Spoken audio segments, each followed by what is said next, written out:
lecture à présent qui a été déclarée grande cause nationale cette année et qui est mise à l'honneur tout au long des vacances et notamment chez les jeunes, Océane. Oui, si vous avez pris le train à Paris et que vous êtes passé par la gare de Lyon, vous avez sans doute vu ces dessins, des poulpes, des bateaux ou des sirènes qui correspondent à la thématique mer et merveille, thématique de l'événement Partir en livre. Alors Partir en livre, c'est un événement qui a lieu tous les ans pour encourager les jeunes à lire avec des activités, des animations un peu partout en France, dans les campings, les halls d'immeubles, les jardins. C'est jusqu'au 25 juillet et cette année, l'affiche a été réalisée par l'illustratrice Soledad Bravi, qui est connue dans la littérature jeunesse, mais aussi par sa série Les Paresseuses, vous savez, avec ses dessins en taille mannequin. Nous l'avons rencontrée dans son atelier avec Marion Lampageux et vous allez voir, elle a une actualité très riche. Elle a toujours un projet en cours, Soledad Bravi.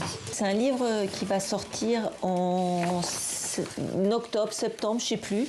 Il s'appelle Andy. C'est l'histoire d'un petit castor qui est tout jeune et qui fait des bêtises. La littérature jeunesse, c'est une de ses spécialités. Elle est l'auteure de pas moins d'une 50aine de livres. Alors cet été, elle a été choisie pour être la marraine de l'initiative Partir en livre. J'ai des enfants qui sont venus dessiner pour apprendre à dessiner, mais je n'avais pas besoin parce qu'ils avaient déjà commencé en classe à essayer d'imiter mon affiche et c'est vraiment hyper réussi. Voilà, c'est absolument charmant. Meilleur cadeau. Un événement important pour l'illustratrice qui craint une baisse d'intérêt pour la lecture chez les jeunes. Dès qu'il y a un peu une animation, qu'on met ça autour de jeux, de passion autour de la mer, ben ouais, quelque part, ça leur donne envie.